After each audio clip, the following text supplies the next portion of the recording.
Hello എല്ലാവർക്കും നമസ്കാരം. നമ്മുടെ പുതിയൊരു വീഡിയോയിലേക്ക് എല്ലാവർക്കും സ്വാഗതം. നമ്മളിന്ന് വരയ്ക്കാൻ പോകുന്നത് ചിലങ്കി അണിഞ്ഞിരിക്കുന്ന പാദത്തെയാണ് കേട്ടോ. അത് നമ്മൾ തുണിയിലേക്കാണ് വരയ്ക്കാൻ പോകുന്നത്. നിങ്ങൾക്ക് ഇഷ്ടമുള്ള ഡ്രസ്സിലേക്ക് വരച്ചെടുക്കാവുന്നതാണ്. അപ്പോൾ ഇതുപോലെ പേപ്പറിൽ വരച്ച ശേഷം കാർബൺ പേപ്പർ വെച്ച് നമ്മളത് ട്രേസ് എടുക്കാൻ പോവുകയാണ് കേട്ടോ. ട്രേസ് എടുക്കുന്നത് എങ്ങനെയാണെന്നൊക്കെ എല്ലാവർക്കും അറിയാമായിരിക്കുമല്ലോ, എന്നാലും പറയാം. ആദ്യം തുണി വെച്ച് പിന്നെ അതിൻ്റെ മുകളിലേക്ക് കാർബൺ പേപ്പർ വെക്കുക. അതിനുശേഷം അതിൻ്റെ മുകളിലേക്ക് പിക്ചർ ഏതാണോ വരയ്ക്കേണ്ട പിക്ചർ വെച്ച് അതിൻ്റെ എല്ലാ പോർഷനും കവർ ചെയ്യുന്ന രീതിയിൽ നമ്മൾ ബോൾ പെന്നോ പെൻസിലോ ഉപയോഗിച്ച് ഒതുക്കി വരച്ചെടുക്കുക കേട്ടോ. എൻ്റെ മൈന്യൂട്ടായിട്ടുള്ള പോർഷൻ വരെ ഉൾക്കൊള്ളണം. അതിനുശേഷം നമ്മൾ ഉപയോഗിക്കുന്ന പെയിൻറ്റുകളാണ് കാണിക്കുന്നത്. റെഡ് ഉണ്ട്, പിന്നെ ഗോൾഡൻ കളർ, അത് കൊലുസിനൊക്കെ വേണ്ടിയിട്ടുള്ള പെയിൻ്റാണ് ഗോൾഡൻ കളറ്. അപ്പോൾ അത് ഉപയോഗിക്കുന്നുണ്ട്. പിന്നെ നമ്മൾ ബ്ലാക്ക് ഔട്ട്ലൈൻ ഇടാൻ വേണ്ടിയിട്ടാണ് ബ്ലാക്ക് ഉപയോഗിക്കുന്നത്. പിന്നെ നമ്മൾ ഉപയോഗിക്കുന്നത് ക്രോം യെല്ലോയാണ്, അത് നമ്മൾ ചിലങ്കയ്ക്ക് വേണ്ടിയിട്ട്. ഇതിൽ മറന്നുപോയൊരു കാര്യമുണ്ട് കേട്ടോ, പീച്ച് കളർ, സ്കിൻ കളർ ഞാൻ യൂസ് ചെയ്യുന്നുണ്ട്, അത് പറയാൻ മറന്നുപോയി. വീണ്ടും നമ്മൾ ഉപയോഗിക്കുന്ന ബ്രഷുകളാണ് കേട്ടോ. 2 വലിയ ബ്രഷും ഒരെണ്ണം പോയിൻറ്റഡ് ആയിട്ടുള്ള ചെറിയ ബ്രഷുമാണ് ഉപയോഗിക്കുന്നത്. പിന്നെ നമ്മൾ ഉപയോഗിക്കുന്ന ഫ്രെയിമാണ്, ഇത് ആരി വർക്ക് ചെയ്യാൻ വേണ്ടി എടുക്കുന്ന ഫ്രെയിമാണ് കേട്ടോ, വലിയ ടൈപ്പ്.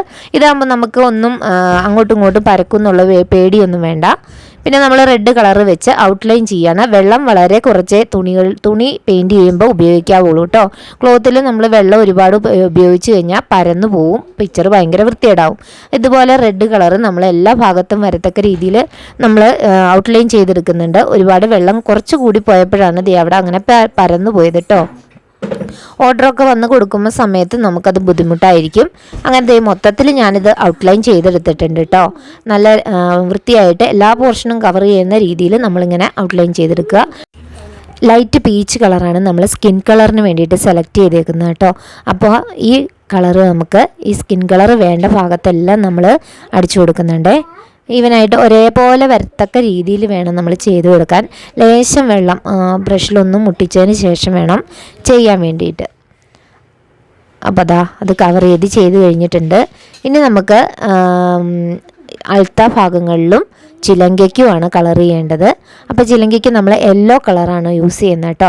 അത് ആ മണികളിലെല്ലാം നമ്മൾ യെല്ലോ കളർ യൂസ് ചെയ്തിട്ടുണ്ട്.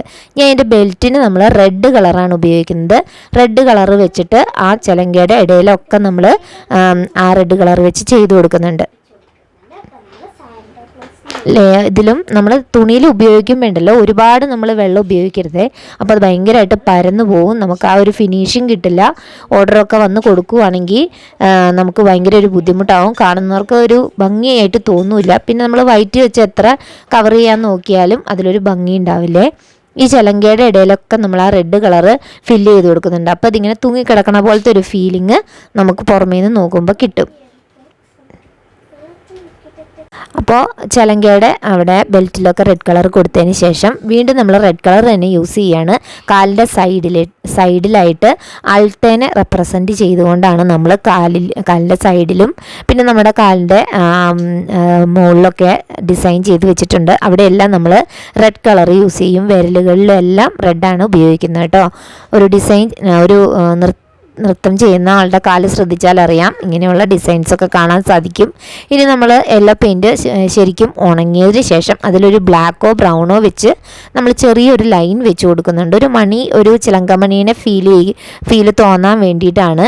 അപ്പോൾ തലങ്ങും വെർട്ടിക്കലും ഹൊറിസോണ്ടലൊക്കെ ആയിട്ട് നമുക്കത് വരച്ചു കൊടുക്കാം. വെള്ളം കുറച്ച് ഉപയോഗിക്കണം കേട്ടോ, അല്ലെങ്കിൽ ഇപ്പം ഞാൻ വരച്ചേക്കണ പോലെ ബ്ലാക്ക് കളർ കൂടുതലായിട്ട് അതിലോട്ട് സ്പ്രെഡായി പോവും. കൊലുസിന് നമ്മൾ ഗോൾഡൻ പെയിൻറ്റാണ് ഉപയോഗിക്കുന്നത്. വേണമെങ്കിൽ ഔട്ട്ലൈനറോ സിൽവറോ ഉപയോഗിക്കാം. പെയിൻ്റ് എല്ലാം ഉണങ്ങിയതിന് ശേഷമാണ് ഔട്ട്ലൈൻ വരയ്ക്കുക കേട്ടോ. എല്ലാം നല്ല വൃത്തിയായിട്ട് ഔട്ട്ലൈൻ ചെയ്യുക, നല്ല അടിപൊളിയായിരിക്കും. അപ്പോൾ ഏറ്റവും പോയിൻറ്റഡ് ആയിട്ടുള്ള ബ്രഷ് ഉപയോഗിച്ച് നമ്മൾ ഔട്ട്ലൈൻ ചെയ്ത് കൊടുക്കുക കേട്ടോ. അപ്പോൾ ഫൈനലായിട്ട് നമ്മൾ ഇങ്ങനെയാണ് കാണിക്കുന്നത് കേട്ടോ. ഇതാണ് ഫൈനൽ ആയിട്ടുള്ള ആ ഒരു പിക്ചർ വരുന്നത്. എല്ലാവർക്കും ഇഷ്ടമാവുമെന്ന് വിചാരിക്കുന്നു. അപ്പോൾ ഇതൊക്കെ നമ്മുടെ പാവാടയിലോ സാരിയിലോ ഒക്കെ ചെയ്താൽ അടിപൊളിയായിരിക്കും. ഇഷ്ടമായെങ്കിൽ സപ്പോർട്ട് ചെയ്യാൻ മറക്കല്ലേ. താങ്ക്